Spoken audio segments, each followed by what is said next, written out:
Right. Are you sitting comfortably? Then we shall begin. Oh, England, heal my hackneyed heart. It's shot with guilt. And all those nights, I've shared it far too often, England. Bled it almost dry for eager eyes. Traded it for other hearts that turn to gristle in my grasp. Oh, nothing stirs this heart these days. The party tricks have left it sick. Oh, England, heal my hackneyed heart. Oh, England, heal my hackneyed heart.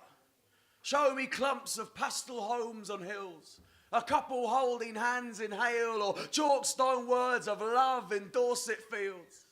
Give me roads the motor clings to, herons over tidal mud, or skinny kids on wild swims, that constable bucolic thing. Oh, England, heal my hackneyed heart. Oh, England, heal my hackneyed heart. Wash it in the North Sea foam.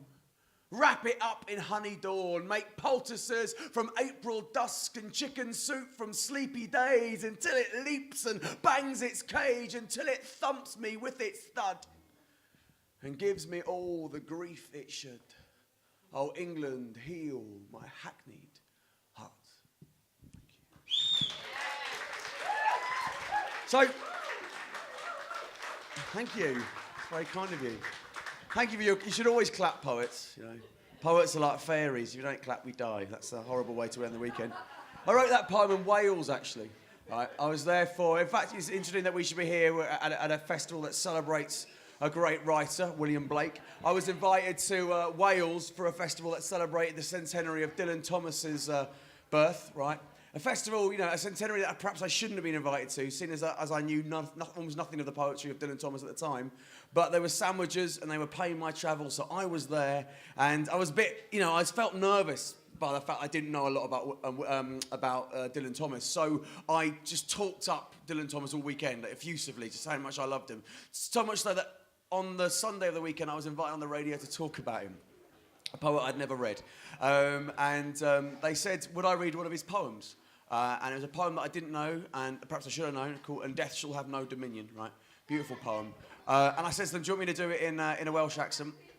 And it was a little bit uncomfortable, so I demonstrated my Welsh accent. They said, no, that's not really what they wanted.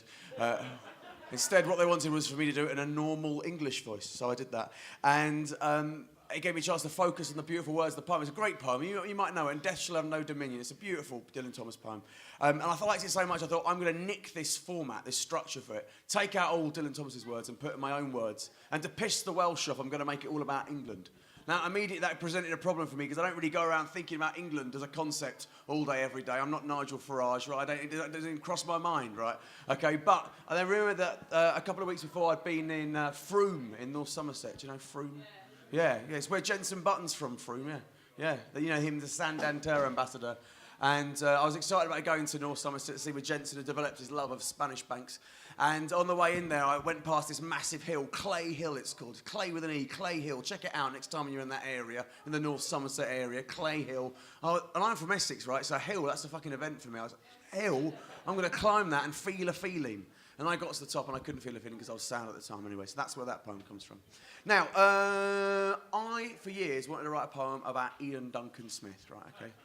Well, exactly, so your response is it all. I mean, what else could I possibly have to add to the already enormous canon of anti-Ian Duncan Smith satire? I mean, you know, Hislop's done him. Now, what can I possibly add to that? And I thought, well, as a poet, maybe there's something I can do. Because you want to be original. If you're going to have a pop at something, you want to do it in an original way. I thought, well, as a poet, maybe I could do something with the form that I take, right? So Ian Duncan Smith's a man who spent much of his professional career inflicting paucity upon others, right? So I thought, what if I inflicted paucity upon my word choice? Right? What if I wrote a poem about Ian Duncan Smith, and in that poem, only used one type of vowel, right, in the whole poem, right? And in so doing, would make a comment on the paucity inflicted on others, maybe even a comment on the sheer impotent nature of satire itself, and also just be so difficult to do that if I managed to do it, everyone would be like, yeah, fair enough. So I did that.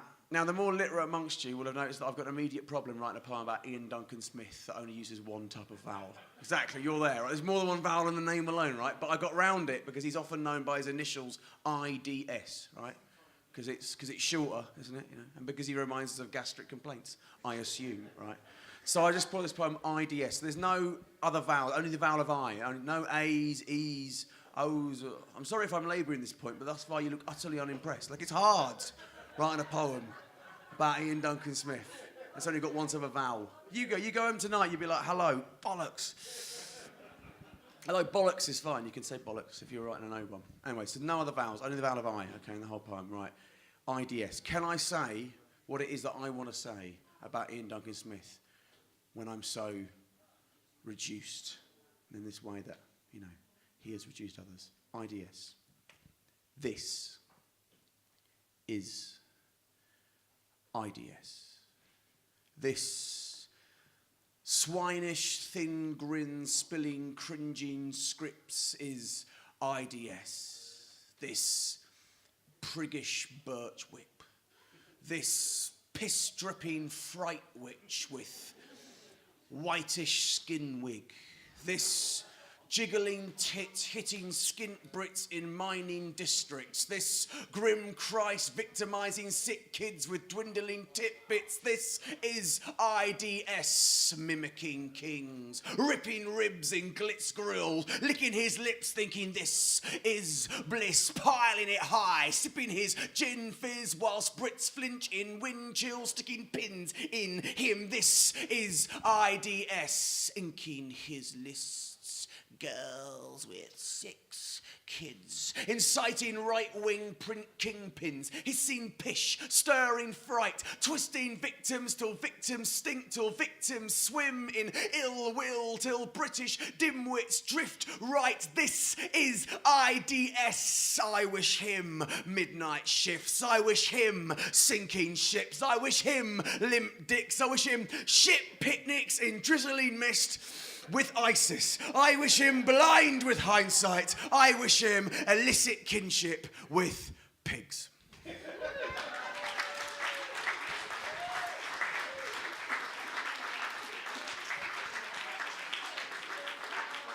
you. I don't really have a strong opinion on either way. You know. I sent that poem to Nationwide. They weren't having it. Apparently not mortgage focused. That is what poetry's for, after all, isn't it? Flogging mortgages. What I wonder is, any of those poets who have done those Nationwide adverts, whether at any of their gigs anyone ever shouts out, "Do the one from the advert!" I shouldn't imagine so. Anyway, what was I going to say to you next? All right, so I live in this little place called Bungay now. Anyone heard of Bungay? Yeah, not Bungay, Bungay, although it's written, you know, it's spelt Bungay, but you don't say Bungay. You can always tell when someone's not from the town. When they go, "Oh, I went to Bungay," so it's Bungay. Bungay, right? Christchurch, and I moved there. It's on the Norfolk-Suffolk border, basically. Straddles the two counties. And I went there about 6 years ago, and I thought it'd be a nice, pleasant place where everyone got on with each other. Nice, quiet country place, yeah? Get away from the city. And it is sort of nice, but also there's a lot of bubbling resentment and hatred there. And there's one thing that really divided the town as a divisive. You can imagine a political event that divides a community of people. I don't know if that's quite a hard concept to get our heads around. I mean, there's no real examples in the real world, but imagine something that came along that was divisive. It was a yes-no situation, right, okay? You know that sort of thing. If you can imagine something like that, a yes-no situation. They wanted to put in a one-way system around the town. And the reason they wanted to put in a one-way system was for safety of children going into the school and stuff like that. It's a sensible idea. But the problem was they had to route the cars then round down the nicest street in Bungay where all the really big houses are, right? And the people who lived down that road didn't want that to happen. I can't really work out why, but they didn't want that to happen for some reason. And so they mounted this campaign and they spread, well, anyway, I'll go into it in the poem. This is not set in Bungay, it's set in the fictional town of Much Harpington. And yeah, that's Dickensian, that is, like Governor Hardline and Chastity Prudence. From the Charles Dickens list of names there. And it's about exactly that, about the one-way system. and maybe about some other things as well. It's called the Much Harping On One-Way System, and it goes precisely like this. Welcome to Much Harping On, a very English town. A butcher, baker, grocer's shop, a church of some renown, a florist, little tea room, cafe, countless diddy places that peddle pricey knickknacks, a pub chock full of racists, an offie where the owner is an expert on the booze, and a Tesco on the outskirts, which they loathe, but always use. There's those who read The Guardian, there's those who read The Sun, and those who cannot read it all here in Harping On. Now, zoom into the high street, and this well-kept junior school, where parents smoke fags by the gates. I know, right? Pretty cool. Where streams of vehicles and their owners honk and sometimes bellow whilst threading past the 4x4s parked squonk on double yellows. Where puce-faced cabbies teach the children fancy new expressions, and German truckers share choice vocab seldom heard in lessons. Where tiny tots like drunkards stagger perilously near to having some great 18-wheeler lop off half an ear. Well, that was until they fired up the bureaucratic pistons and proposed at one sparse council sesh a brand new one-way system. All 9 of them unanimously voted for this loop, which meant the motors wouldn't mount the curb right by the troop of mothers and their wobbly brats retreating from the bell. But little did they know, they just unleashed unbridled hell. Instead of two-way past that cute school, traffic had to go a new route down past the massive gaffs that line Clematis Row, or George and windows, scrumptious red brick, front doors flanked by bays, the type of place that makes a bard go slightly Thomas Gray, the front lawns lush beneath the shade of rugged elms and yews. You want me lorry down here, love? Like hell we bloody do. And so the prigs and craps and smides that call that road their own soon whipped out pads of Basil and Bond and settled near the phone. Dixie, darling, have you heard? We know, it's rotten, that ghastly little council man. This shall not be forgotten. They launched a pamphlet war that made old Thomas Paine look lazy. And though the prose was full of oomph, the facts were kind of hazy. This scheme was dreamed by Eurocrats. It cost £3 million. The loss of passing cars, the shops are all closed down. And naturally, if one keeps shop in some lost rural part, this kind of thing will give one palpitations of the heart. And so, one Sunday afternoon, 300 locals came and marched the streets of Harping On and cried, "Not in our name!" And Mrs. Crap and Smythe and Prig, wax jackets, walkie-talkies, work the crowd like Tory wives. The council's telling porkies, we know, the swines, we're on your side. Come on, fall in line. The megaphone, please, Sarah Jane. Let's hear it one more time. Their husbands oiled the press, their patter reasonable and lacquered, and made sure everybody had a felt-tip scripted placard marked, "Free our town." Another slogan sure to raise the hackles, but traffic cones and bollards, well, they're not exactly shackles.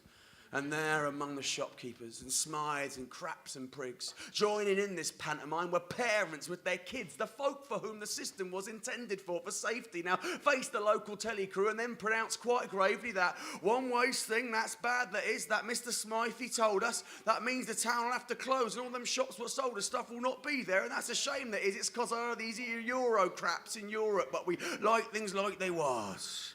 The knobbly, knocked-off faces of Harpovians now haunted the business ends of local rags where councillors were taunted until those beige, well-meaning patsies knew they couldn't win, until the plans lay shredded in the council's wheelie bin. And some of you will say, "Much Harping On is brilliant." Well, in this age of apathy, it's principled, resilient, but let me put this in perspective. Skip a month or 3 and change has reared its head again. The local library is sadly due for closure. More cuts, the rag laments. This is until some locals mount a spirited defence to save this cheery info point. This meeting place for clubs, this web cafe for pensioners, this vital local hub where kids whose parents don't own books can come and read for free. This battered breastplate in the armour of class mobility. For well-run libraries are more than novels on a shelf. They're windows to a better world, a different kind of wealth. And though they tried their best, their campaign was kind of quiet. A lack of funds or contacts or proclivity to riot, and so they wrote to Prig and Co. Could they lend a hand? Another march like yours might make the council understand. And sure enough, a letter came back. Posted second class. we know it's such a tragedy. It's left us all aghast. If only we could help you, but alack, the man has won. But still, it's not all doom and gloom. There's always Amazon.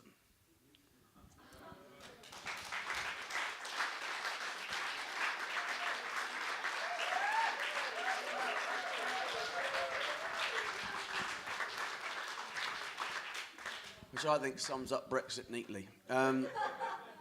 So what am I going to do now?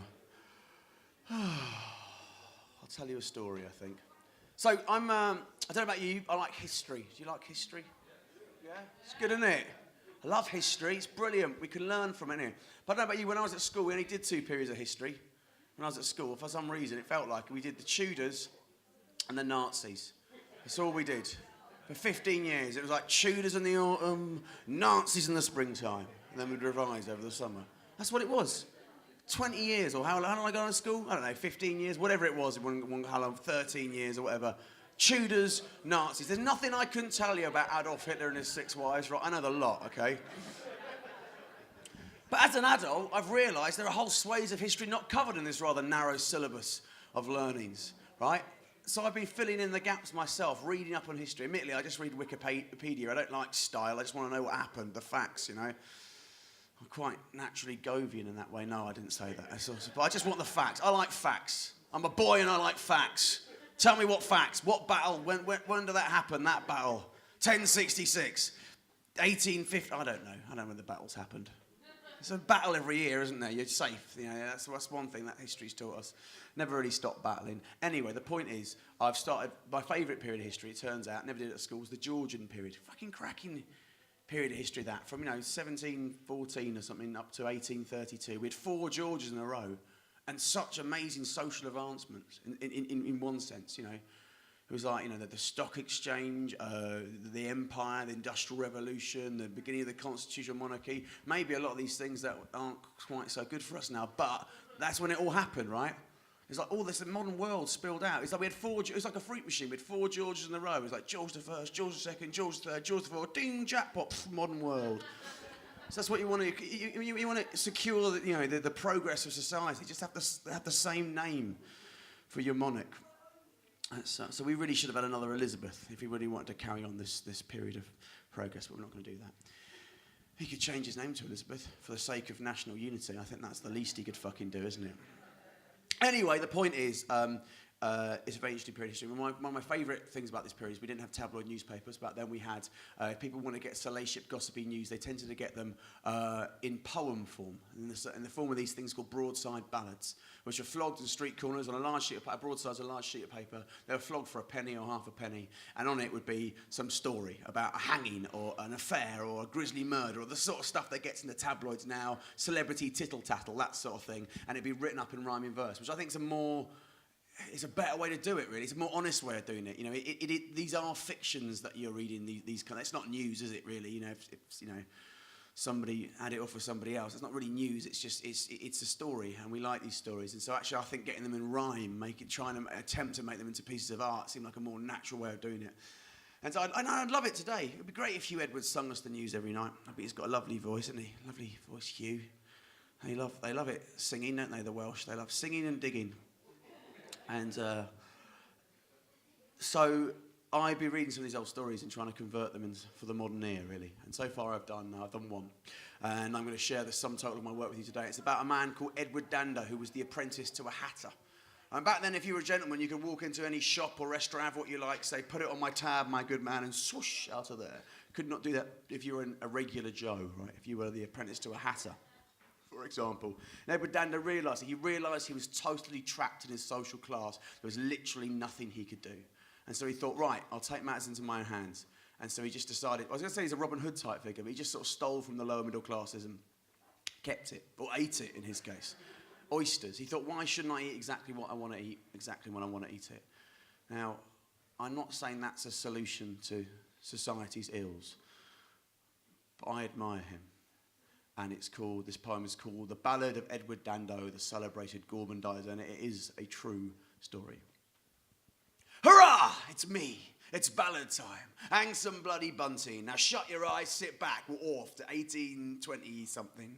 The Belching Georgian after party. An age of gout and laudanum, where opulence and dropsy spread to all that could afford them. The spit roast swine, Germanic wines, Beau Brummel's ice-cold quips, the clash of Nash's symmetry with George's wobbly bits, frayed pantaloons and riding crops and boo sucks to the prigs. The Tories had the power, but it was all about the Whigs. And dandies dashed in hackney cabs from bar to drinking shop, a gin-soaked trail of tabs until their foppish waistcoats popped. And just as in our stage school age, the slack-jawed Shaznay's dream of being auto-tuned and airbrushed into pop's harem, so young men walked the gaslit streets of London's rotten heart with grand ideas to take their lives and spin them into art.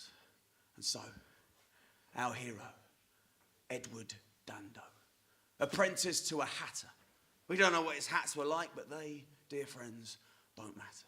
For days spent stitching hats for chaps sent Dando mad with boredom. A line of dandruff decades stretched out miserably before him, a member of that lunar race that history near forgot. He might, had he been born later, lined up with Marx's lot, but short on ideology or union or committee, Dando only had a hunch that life was sort of shitty.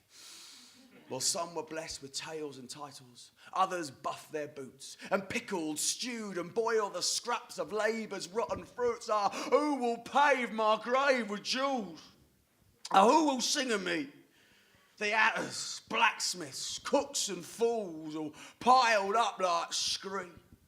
And that, thought Dando, couldn't be the way for him, so he resolved to live a life of shellfish, beer and vim. So, off then to an oyster house, sawdust on the floor, a pile of shells around his boots, our hero orders more. Shuck, gulp, drop, shuck, gulp, drop, and all washed down with porter. The swagger of a Don Juan with his mitts on someone's daughter, and when he'd swallowed 30 dozen, Dando belched and sighed, performed this dance of pocket pets. What rotten luck, he lied. I'm sorry, Mr. Oysterman, I'll have to sue you clear another day. All right, old boy, next time I'm passing it. And had he been a gentleman, the trader would have bowed and sent him on his merry way, contented with this vow. But swagger isn't breeding. And no sooner out the door, this whistling cocksure hatter felt the rough arm of the law. They banished our voluptuary to Brixton for a month, where Dando's raging hunger gave the other lags the hump. They shackled him in solitary for stealing beef and bread, where there the old screws pummeled him and boxed his grisly head. But when his month of gruel was up, he just found the nearest store, devoured 10 dozen oysters and then coughed up bugger all. Alack, his choice of oyster man, this one built like a bull, left our hero in the gutter, sore but very full. So, Dando spent his life like this. From oyster house to beating, from shellfish stall to court and jail, and all for sake of eating exactly what he wanted to, exactly when he wanted. For every bristling oyster man or judge that he affronted, he gained 100 new admirers. Dando strikes again. Could nothing sate his appetite for oysters, ale and pain? Till 1832 rolled round. The aged sailor king now on the throne. Austerity in place of George's bling. And Dando, like his royal exemplar, saw his fortunes fade. One August night, in Coldbath Fields, on prisoner parade, our man collapsed with cholera. They carted him inside, where legend, that forgiving mistress, claims before he died they brought a dozen oysters to his licey prison bed. He rubbed his stomach, down the lot, and then he fell back, dead. They buried him in Clerkenwell beneath St. James's bells, and the balladeers sung songs of him and paved his grave with shells.